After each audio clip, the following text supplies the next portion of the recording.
Palavra da Verdade, com Hernandes Dias Lopes.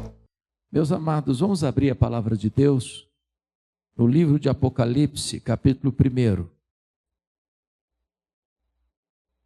Apocalipse, capítulo 1. E faremos a leitura a partir do verso 5, a parte B, até o verso 18. Peço a gentileza de todos para que após a leitura do texto não fechem a sua Bíblia. Preciso que você acompanhe comigo esta exposição. A parte B do versículo começa assim, verso 5. Aquele que nos ama e pelo seu sangue nos libertou dos nossos pecados e nos constituiu reino, sacerdotes para o seu Deus e Pai. A Ele a glória e o domínio pelos séculos dos séculos. Amém. Eis que vem com as nuvens, e todo olho verá, até quantos o traspassaram, e todas as tribos da terra se lamentarão sobre ele, certamente. Amém. Eu sou o Alfa e o Ômega, diz o Senhor Deus, aquele que é, que era e que há de vir, o Todo-Poderoso. Eu, João, irmão vosso, e companheiro na tribulação, no reino e na perseverança, em Jesus achei-me na ilha chamada Patmos por causa da palavra de Deus e do testemunho de Jesus. Achei-me espírito no dia do Senhor, e ouvi por detrás de mim grande voz, como de trombeta, dizendo: o que vês, escreve em livro e manda às 7 igrejas: Éfeso, Esmirna, Pérgamo, Tiatira, Sardes, Filadélfia e Laodiceia. Voltei-me para ver quem falava comigo. E voltado vi 7 candeeiros de ouro, e no meio dos candeeiros um semelhante a filho de homem, com vestes talares e cingido à altura do peito com uma cinta de ouro. A sua cabeça e cabelos eram brancos como a alva lã, como neve, os olhos como chamas de fogo, os pés semelhante ao bronze polido, como que refinado numa fornalha, a voz como voz de muitas águas. Tinha na mão direita 7 estrelas, e da boca saía-lhe uma afiada espada de 2 gumes. O seu rosto brilhava como o sol na sua força. Quando o vi, caí a seus pés como morto. Porém ele pôs sobre mim a mão direita, dizendo: não temas, eu sou o primeiro e o último, e aquele que vive. Estive morto, mas eis que estou vivo pelos séculos dos séculos, e tenho as chaves da morte e do inferno. Amém.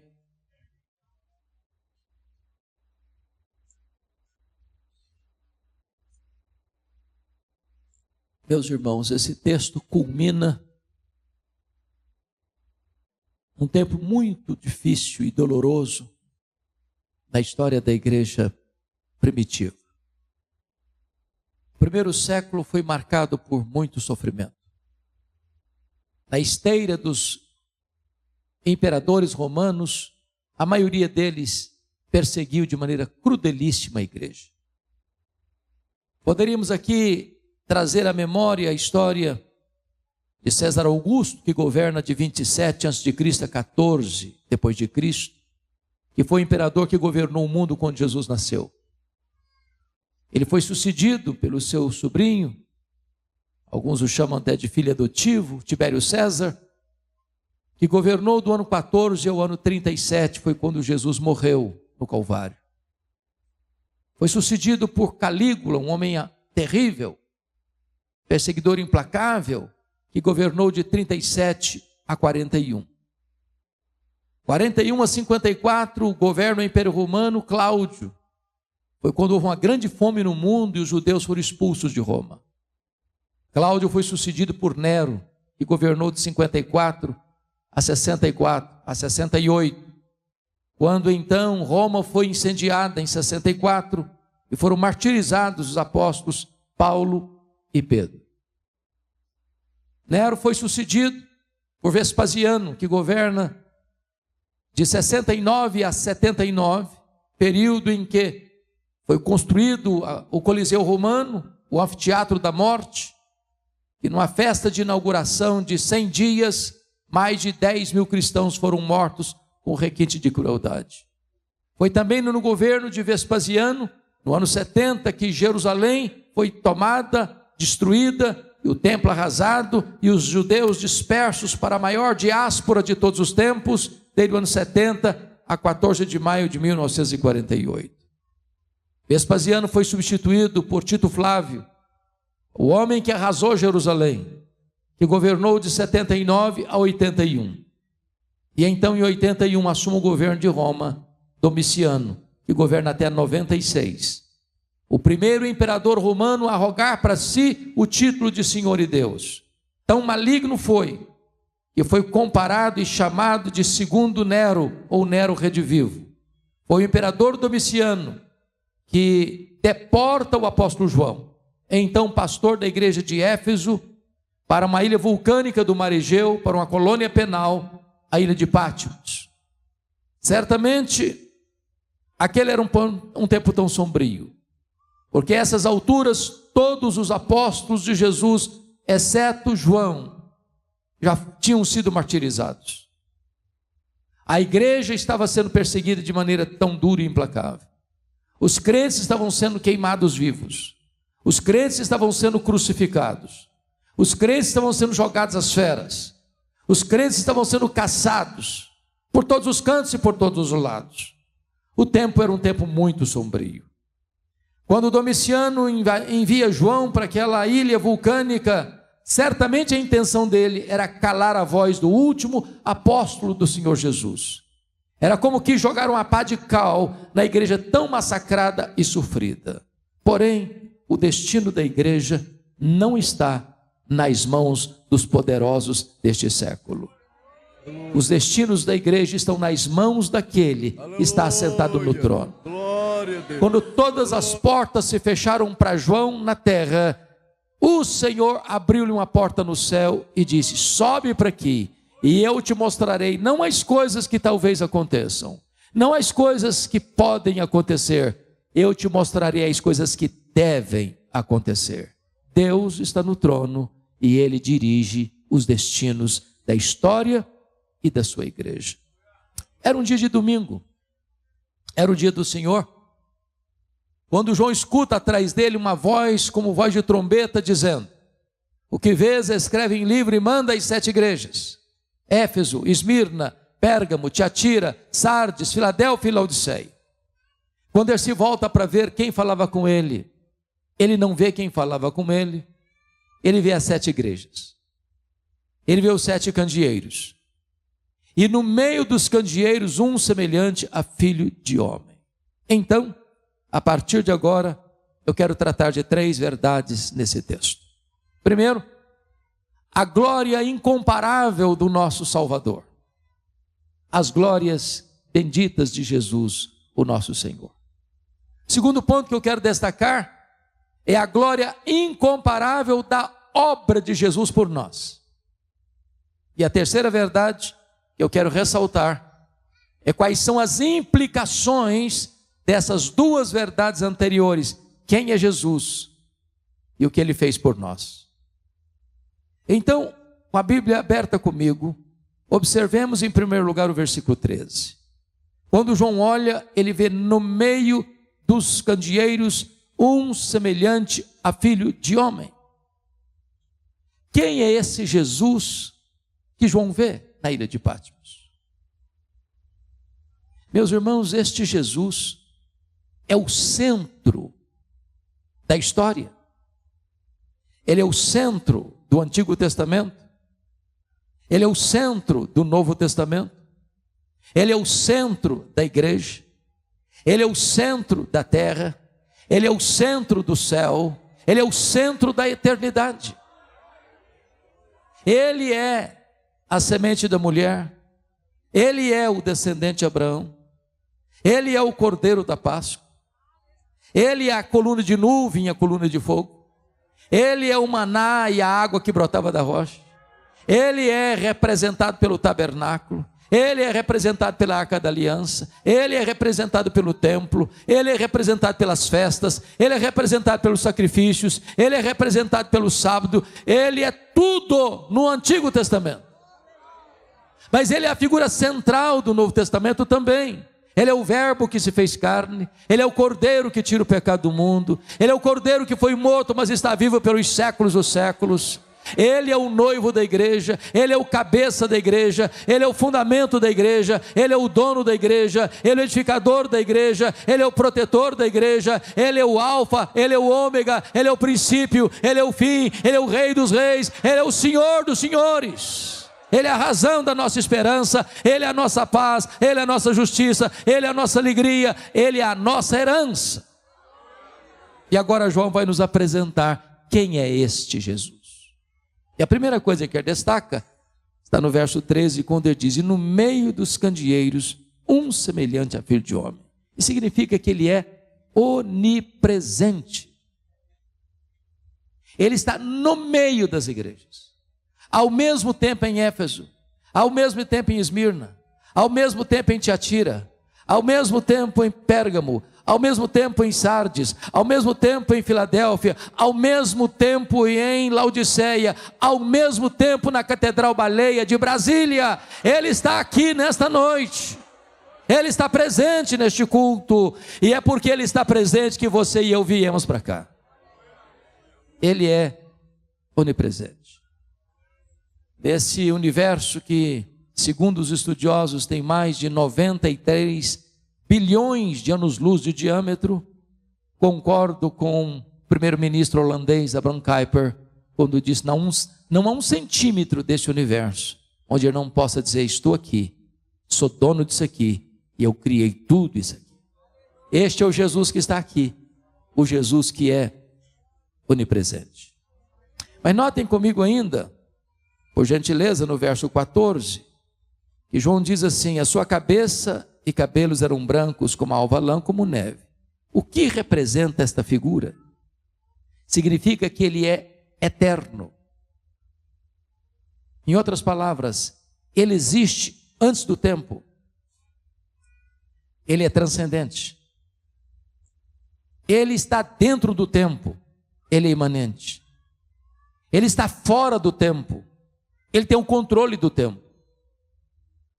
Ele não foi criado porque Ele é o Criador. Ele não passou a existir porque Ele é o Pai da eternidade. Ele é Deus de eternidade a eternidade. Ele não sofre variação com o tempo. O tempo está nas suas mãos. Para Ele um dia é como 1000 anos. 1000 anos é como um dia. Este é o Jesus que nós estamos adorando nesta noite. Terceiro lugar. Veja comigo o verso 14 ainda, quando diz: os olhos como chama de fogo. E o que significa essa imagem? Significa que Ele é onisciente. Ele tudo sabe.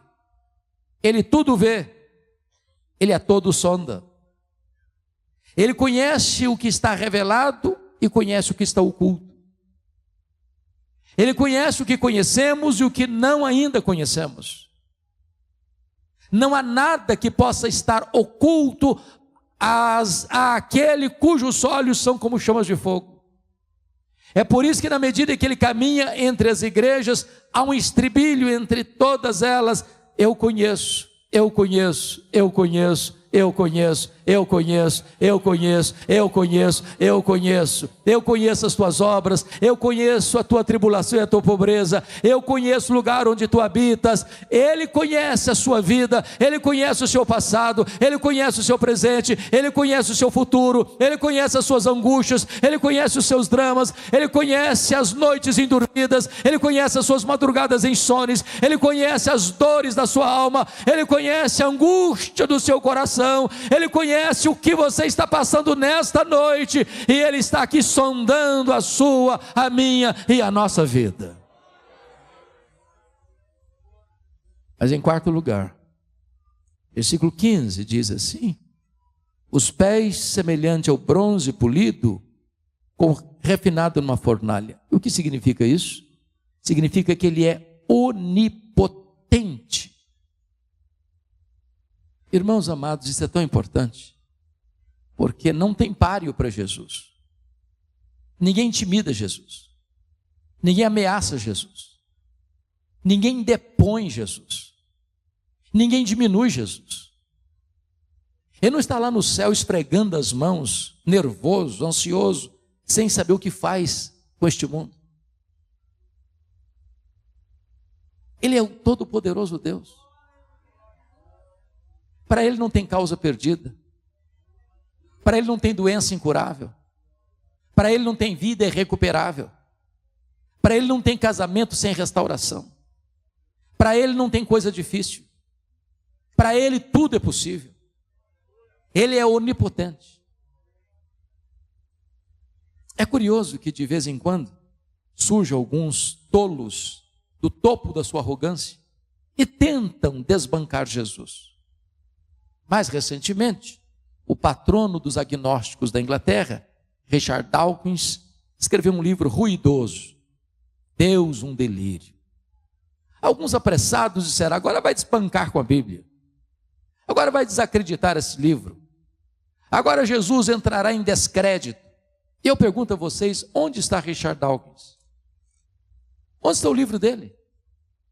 Nem na promoção ninguém compra mais. Virou poeira. E a Bíblia continua sendo traduzida e impressa aos milhões. E Jesus continua no trono, sobranceiro e vitorioso. Eu não sei se vocês perceberam, mas o Carnaval Brasileiro de 2025 fez apologia ao diabo no Brasil todo. Algumas pessoas imaginavam que isso iria deslustrar o brilho de Jesus. Ou iria ridicularizar Jesus. Em São Paulo, um tempo atrás, no carnaval, pegaram a figura de Jesus, o diabo arrastando Jesus pelos cabelos, como que humilhando, tentando humilhar Jesus. Sabe o que eu entendo? Salmo 2. Salmo 2 diz que Jesus está lá em cima, Deus está lá em cima, olhando essa cena e rindo da tolice humana. Porque basta um estalar de dedo, basta um sopro dele, e o homem apaga, vira pó. Ele quem dá vida, ele quem tira a vida, ele quem exalta, ele quem humilha, ele quem põe no trono, ele quem tira do trono, ele quem pega o pobre do monturo e o faz assentar-se entre príncipes. Ele é o soberano Deus, ele é onipotente, nada lhe é impossível. Este é o Jesus que nós estamos servindo nesta noite. Mas veja comigo ainda. Versículo de número 15, parte B, diz: a voz como voz de muitas águas. E o que significa essa figura? Que ele é irresistível. A sua voz é poderosa. A sua voz despede chamas de fogo. A sua voz faz tremer o deserto. A sua voz despedaça os cedros do Líbano. A sua voz faz dar cria às corças. A sua voz é tão poderosa que pelo poder da sua voz ele criou o universo. A sua voz é tão poderosa que quando ele manda, o sol para. Quando ele manda, as estrelas aparecem. Quando ele manda, o vento cessa. Quando ele manda, o mar se aquieta. Quando ele manda, a doença cessa. Quando ele manda, os demônios têm que bater em retirada. Quando ele manda, os anjos saem para obedecê-lo. E esta voz poderosa ecoa aqui nesta noite. É a voz do Evangelho. É a voz que emana da sua palavra. Mas ainda, versículo 16, está escrito que tinha na mão direita 7 estrelas, e da boca saía-lhe uma afiada espada de 2 gumes. Isso significa que ele é vencedor, invicto, em todas as batalhas. Irmãos, às vezes imaginamos que no final vai ter uma grande conflagração de exércitos poderosos, fortemente armados, com armas pesadas, com carros de guerra, com armas potentíssimas, bombas atômicas, armas nucleares. Quando a Bíblia vai mencionar que, quando Jesus vier, ele vai derrotar os seus inimigos com o esplendor da sua vinda. Ele vai matar o anticristo com o sopro da sua boca. E ele vem com tal poder que vem e coloca todos os seus inimigos debaixo dos seus pés. Ele não precisa da ajuda humana, do braço da carne para vencer. Ele já é o vencedor. Nós não estamos aqui para saber se vamos vencer ou não. Nós já somos mais do que vencedores em Cristo Jesus nosso Senhor, porque nós seguimos aquele que é o Todo-Poderoso, Deus e vitorioso, Jesus Cristo nosso Senhor. Mas notem, versículo 16 diz que o seu rosto brilhava como o sol na sua força. Ele é glorioso. E sabe o que me impressiona? Que o Cristo, o Jesus que João está vendo aqui, não é mais aquele Jesus suando sangue em lágrimas do Getsemane. O Jesus que João está vendo aqui, não é mais aquele Jesus cuspido e esbordoado lá no Sinédrio judaico. O Jesus que João está vendo aqui, não é aquele Cristo vilipendiado e espancado do pretório romano. O Jesus que João está vendo aqui, não é o Jesus que caminha trôpego pelas apinhadas ruas de Jerusalém, sob os apupos e vaias de uma multidão ensandecida. O Jesus que João está vendo aqui, não é o Jesus pregado naquele lenho maldito, suspenso entre a terra e os céus. Não, o Cristo que João está vendo aqui, é o Cristo todo-poderoso. Os seus cabelos são brancos como a neve, os seus olhos são como chamas de fogo, os seus pés são como bronze polido, a sua voz é como de muitas águas, e o seu rosto brilha como o sol na sua força. Ele é o todo-glorioso Deus. Mas notem, diz o texto que quando João o vê, ele cai a seus pés como morto. E João era o mais íntimo apóstolo de Jesus, que reclinava a cabeça no peito de Jesus. Mas agora ele está diante da majestade gloriosa. E ele é tão impactado, ele é tão confrontado com essa glória, que ele cai como morto. Notem isso, irmãos. Ninguém pode ser confrontado com a glória de Jesus e ficar do mesmo jeito. Ninguém. O Jó, quando contempla a majestade de Deus, ele confessa: eu te conheci só de ouvir, agora os meus olhos te veem, mas eu me abomino por isso no pó e na cinza. Quando Pedro vê Jesus, diz: afasta de mim, Jesus. Quando Paulo contempla Jesus: ai de mim, miserável como eu sou. Quando João contempla o Cristo da glória, ele cai como morto aos seus pés. Ninguém pode estar na presença daquele que é santo, santo, santo, sem ser profundamente impactado. Agora, quando João cai como morto, ele põe a mão direita sobre o João e diz assim: ó João, fica com medo não. Eu sou o primeiro, eu sou o último, eu estive lá no começo, eu estarei lá no fim, e eu estou também no processo. Tenha medo não, João, porque eu já estive morto, mas estou vivo pelos séculos dos séculos. Nós não estamos aqui adorando o Cristo que esteve vivo e está morto, nós estamos aqui adorando o Cristo que esteve morto e está vivo pelos séculos dos séculos. Ele diz: não tenha medo não, João, porque eu tenho as chaves da morte e do inferno. Quem tem as chaves tem o poder, quem tem as chaves tem a autoridade, quem tem as chaves tem o comando. O Jesus que adoramos manda no céu, manda na terra e manda no inferno. Quem tem as chaves da morte e do inferno não é o diabo, é o Senhor Jesus Cristo. Ele é o soberano Senhor de todo o universo. Ele é glorioso, a sua pessoa é gloriosa. Mas agora vamos ao segundo ponto da mensagem.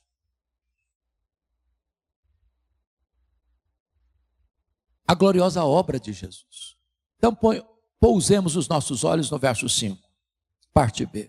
Ele começa assim: aquele que nos ama.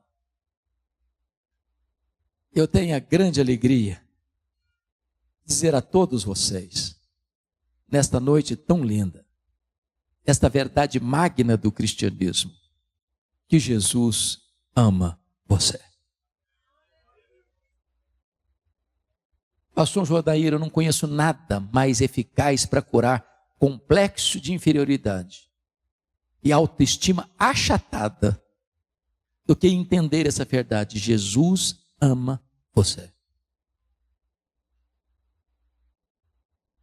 Os nossos irmãos da Inglaterra do século XVII costumavam perguntar: achas pouco seres amado por Deus? Mas Ele ama você, diz a Bíblia, com amor eterno. O céu não existia ainda, a terra também não, as galáxias também não, os anjos também não.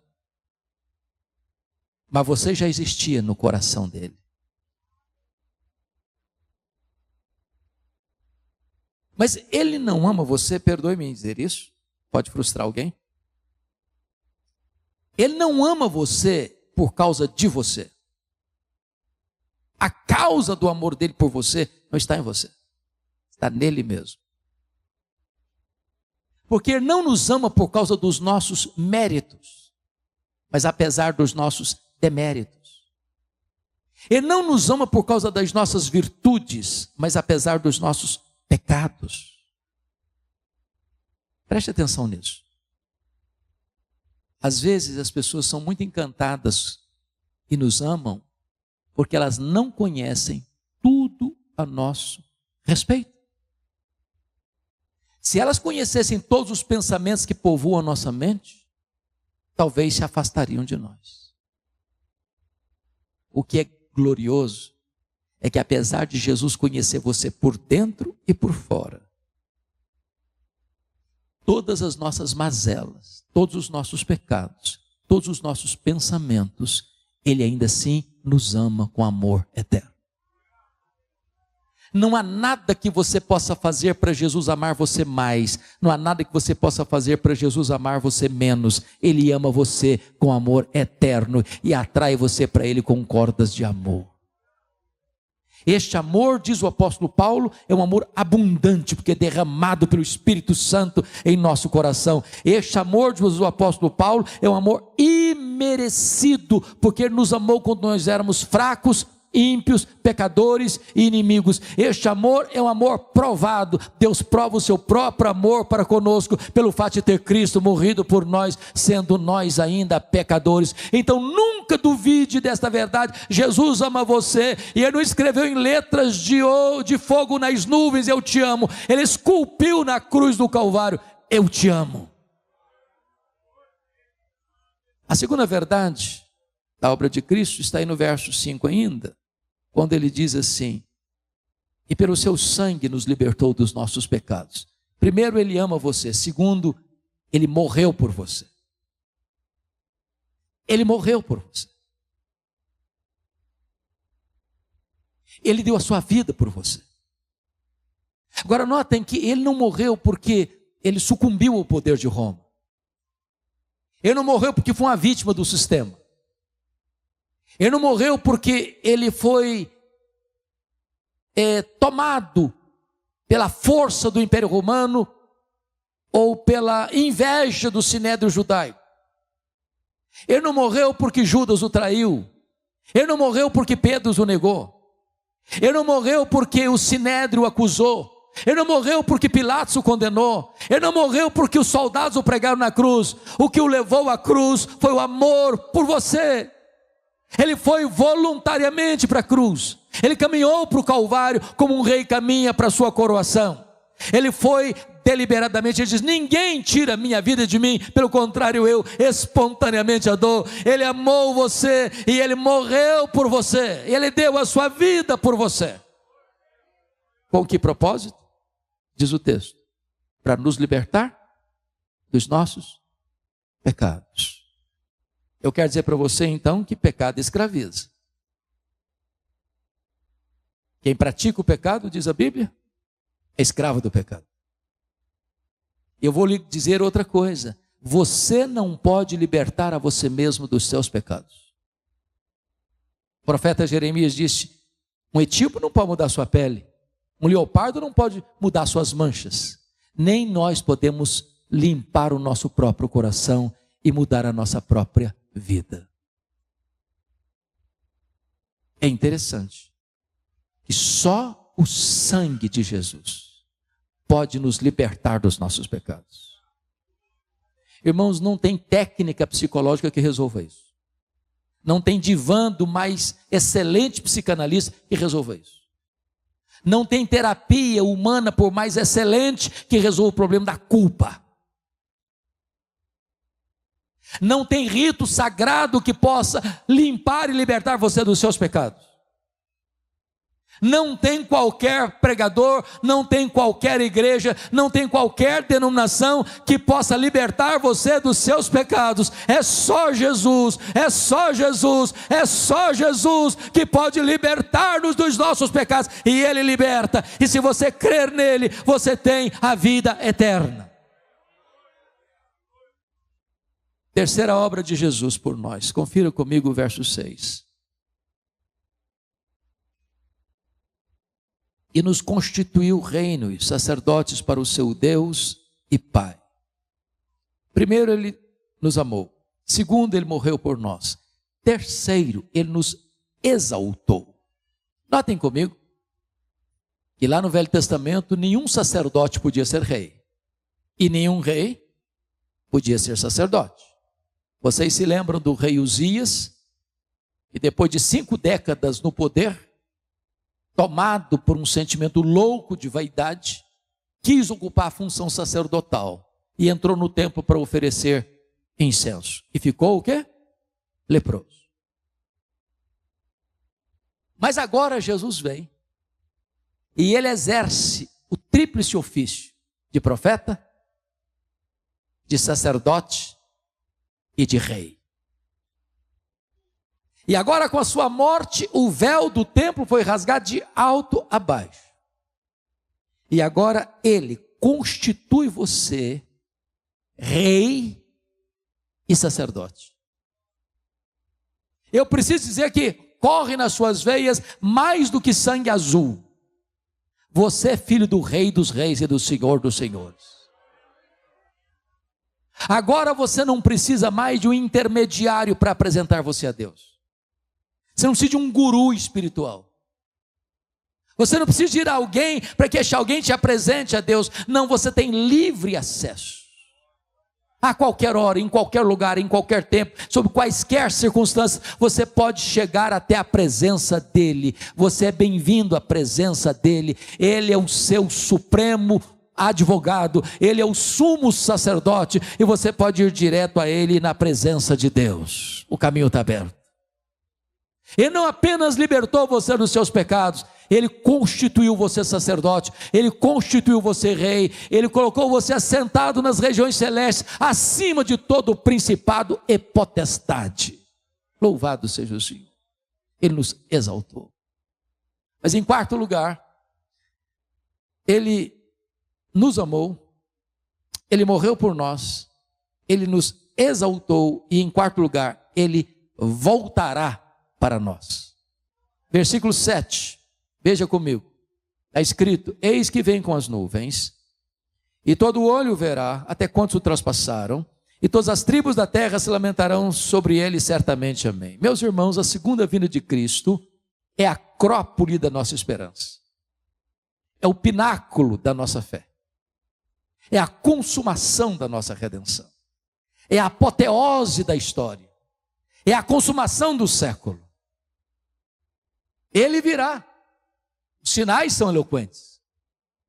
O engano religioso, as guerras e os rumores de guerras, os terremotos, as fomes, as epidemias, a perseguição religiosa, a multiplicação da iniquidade, o esfriamento do amor, a apostasia, o incremento do saber, o princípio das dores, a apostasia. E precisamos estar de olhos abertos, porque Ele voltará. E a pergunta é: como Ele voltará? Em primeiro lugar, Ele voltará pessoalmente. Lá em Atos 1:11, quando os apóstolos estavam olhando Jesus subir assunto aos céus, perguntaram para eles: varões israelitas, por que estáis varões galileus, por que estáis olhando para as alturas? Esse mesmo Jesus que subiu é o que vai descer. Ele não vai mandar um embaixador, não é um arcanjo, nem um querubim. Ele pessoalmente voltará para buscar a sua igreja, para buscar a sua noiva. Como ele voltará? O texto de Apocalipse 1,7 diz, ele voltará visivelmente, todo olho verá. Vai ser o evento mais público da história.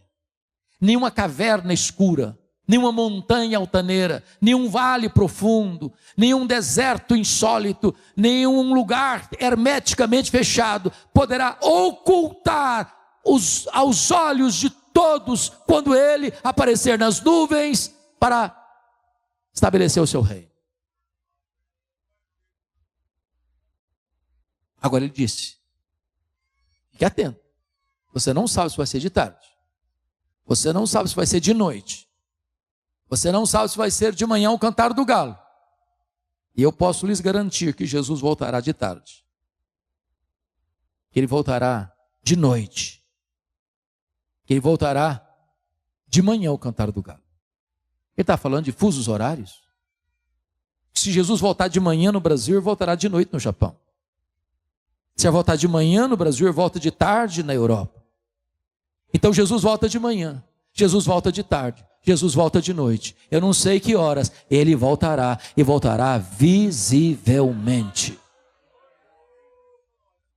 Terceiro lugar, Jesus voltará audivelmente. Diz o texto bíblico que, ouvida a voz do arcanjo, ressoada a trombeta de Deus, ele descerá dos céus. Se a volta de Jesus vai ser visível, vai ser também audível, vai ser o fato mais sonoro da história. Mais sonoro da história. Como ele voltará? Ele voltará ainda inesperadamente. Vai ser como ladrão. O ladrão não manda um WhatsApp dizendo, tal dia eu chego na sua casa, prepara um cafezinho, uma pamonha, porque aqui não é pão de queijo, é pamonha. Eu estou chegando na sua casa. Não, é de surpresa.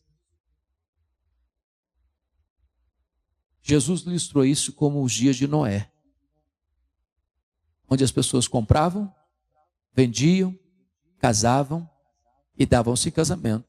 Até que chegou o dilúvio. E era tarde demais. E eu pergunto a vocês, o que Jesus quis dizer com isso? Tem algum pecado em casar? Em dar-se em casamento? Em comprar e em vender? O que eu quis destacar? É que quando ele vier, o mundo vai estar acontecendo. O comércio vai estar aberto. As pessoas estão indo e vindo. Elas estão indo para o trabalho, voltando do trabalho, levando filho na escola, trazendo filho da escola. Vai ser um dia comum. Quando ele vem, toma todos de surpresa. A todos quem? Os filhos da luz não, porque os filhos da luz estão esperando, apressando o dia da volta de Jesus na ponta dos pés, dizendo, Maranata, ora vem, Senhor Jesus. Como ele voltará? Ele voltará também repentinamente. A Bíblia diz que vai ser como um relâmpago que risca os céus do Oriente ao Ocidente. A Bíblia diz que vai ser como abrir e fechar de olhos, num instante, num átomo de tempo. Em outras palavras, não dá para você se preparar de última hora, ou você tem azeite na sua lamparina, ou será tarde demais quando ele voltar. Como ele voltará? Ele voltará poderosa e gloriosamente, com grande poder e majestade. Ele vai se assentar no trono. Ele vai julgar as nações. Ele vai lançar no lago do fogo o anticristo, o falso profeta, o diabo, a morte, o inferno e todos aqueles cujos nomes não estão escritos no livro da vida. Ele vai colocar todos os seus inimigos debaixo dos seus pés, mas ele vai dizer à sua amada noiva, vinde benditos de meu Pai, entrem na posse do reino que vos está preparado desde a fundação do mundo. Oh, amados irmãos, nós precisamos aguardar. Ouvimos essa música aqui hoje. As pessoas estão falando de prosperidade e de riqueza, e botando o coração aqui, e plantando suas raízes aqui, mas nós não somos daqui, nós nascemos de cima, e lá em cima está a nossa casa, lá em cima está o nosso lar, lá em cima está a nossa pátria. Devemos buscar as coisas lá do alto, pôr o nosso coração lá em cima, ajuntar tesouros lá em cima, porque é para lá que nós vamos. Então vamos à terceira e última parte da mensagem. Quais são as implicações dessas duas verdades anteriores? Quem é Jesus e o que ele fez? Primeira implicação: você não precisa ter medo da vida. Ele disse: eu estou vivo, pelos séculos dos séculos. Irmãos, tem muita gente com medo da vida. Tem muita gente querendo fugir da vida. Tem muita gente entupindo as veias de drogas porque não suporta a vida. Tem muita gente nas esquinas das ruas e das praças e das cidades se embriagando porque não aguenta o peso da vida. Tem muita gente flertando com a morte. Tem muita gente pulando no abismo do suicídio porque não suporta a vida. Mas eu quero dizer para você que Jesus veio para trazer vida e vida em abundância. Ele tem vida eterna, e quando você tem um encontro com Ele, a vida é bela, a vida é maravilhosa, e você acorda todo dizendo: este é o dia que o Senhor fez, alegremo-nos e regozijemo-nos nele.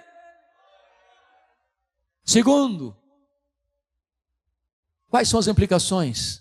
Você então não precisa ter medo da morte. Ele diz: eu estive morto, mas eu estou vivo. Meus irmãos, a morte é o rei dos terrores, a Bíblia diz, mas Jesus é o rei dos reis. Ele entrou nas entranhas da morte, ele arrancou o aguilhão da morte, ele matou a morte, ele ressuscitou, inaugurando a imortalidade. Ele é a ressurreição e a vida, e se você crer nele, você nunca morrerá eternamente. Então você não tem que ter medo da morte, porque a sepultura não é o nosso último endereço. Você não precisa ter medo da morte, porque Jesus já venceu a morte, ele já matou a morte, e ele vai lançar a morte no lago do fogo, mas você viverá eternamente, reinando com ele e desfrutando das glórias eternas. Terceiro, então você não precisa ter medo do desconhecido. Entendamos isso. Eu estou convencido de que nós estamos diante de um auditório basicamente todo cristão. Gente que já nasceu de novo, louvado seja Deus. Se você já nasceu de novo, então você tem certeza de que o céu é a sua pátria. E é para lá que nós estamos indo. Mas, embora saibamos isso, nós somos ainda contingentes. E não sabemos o que vai acontecer conosco daqui a 5 minutos. Nós não temos a garantia de que no próximo culto público dessa igreja, todas as pessoas que estão nesse auditório estarão vivas. Nós não enxergamos no escuro. Nós não enxergamos na curva. Eu fico pensando, pastor João Adair, que quando João é levado para essa ilha, talvez a igreja de Éfeso pensou: é o fim. Talvez João pensou: acabou. Você olha o cenário mundial, é crise. O mundo é um barril de pólvora. Há 2 polos de nações poderosas, e um polo tem medo do outro. Porque hoje a paz que existe entre as nações é a paz do medo. Como já dizia Mikhail Gorbachev, em 1985, no seu livro Perestroika, se houver uma terceira guerra mundial, não haverá nem vencedores nem vencidos, porque o arsenal que já tem acumulado dá para destruir o planeta 27 vezes. Aí você fica apreensivo. O mundo está em convulsão. Você olha para o Brasil e a crise está estabelecida. Você olha para as instituições, elas estão em crise. Você olha para as universidades federais, elas estão em crise. Você olha para a família, ela está em crise. Você olha até para a igreja e vê sinais de crise. Você olha para o mundo, ele está perdido e confuso, e as pessoas estão com medo. Mas quando João é levado para aquela ilha, ele entende outra coisa. Não foi um decreto de Domiciano que me trouxe para cá, não. Foi por causa da palavra de Deus e do testemunho do Senhor Jesus Cristo é que eu estou aqui. E aquilo que parecia o fim era a revelação do futuro. Quando ele sobe, a convite do Senhor, ele vê alguém assentado no trono. E esse alguém que está sentado no trono é tão majestoso que ele não ousa descrevê-lo. Tem um livro na sua mão, de todo escrito e selado por 7 selos, por dentro e por fora. E ninguém foi encontrado digno sequer de olhar para o livro, muito menos de abrir o livro. E João chorava tanto por causa disso, até que ele escuta uma voz dizendo: não chores, João, eis que o leão da tribo de Judá, a raiz de Davi, venceu para abrir o livro e desatar os seus selos. E o Cordeiro de Deus toma o livro e abre os selos. E as trombetas tocam. E o quarteto do mal se levanta, o diabo, o anticristo, o falso profeta, a grande Babilônia, as taças de Deus são derramadas, o quarteto do mal cai, Jesus vem com grande glória e poder, assenta-se no trono, julga as nações, leva os que estão à sua esquerda para o lago de fogo, mas traz a sua noiva para o céu de glória, para a bem-aventurança eterna, para reinar com ela para sempre e sempre e sempre e sempre. A história não está à deriva, a história não é um caminhão sem freio ladeira abaixo, a história é teleológica, ela caminha para um telos, para um fim, para uma consumação, e a vitória é de Cristo e da sua igreja. Finalmente, nós não precisamos ter medo da eternidade. Jesus disse: eu estou vivo pelos séculos dos séculos. Os séculos rolarão, os milênios rolarão no futuro, milênios e milênios, e nós já estaremos lá, contemplando a Jesus face a face, com um corpo de glória, sem lágrima, sem dor, sem luto, servindo a Ele, contemplando a beleza dEle, deleitando-nos nele, vivendo para a glória dEle, desfrutando da bem-aventurança eterna que Ele preparou para nós. Este é o evangelho que esta igreja tem proclamado há tantos anos. E este é o evangelho que esta igreja e as igrejas evangélicas aqui representadas, pela graça de Deus, hão de continuar pregando até que Jesus volte. A Ele a honra, a glória e o louvor, hoje e eternamente. Amém.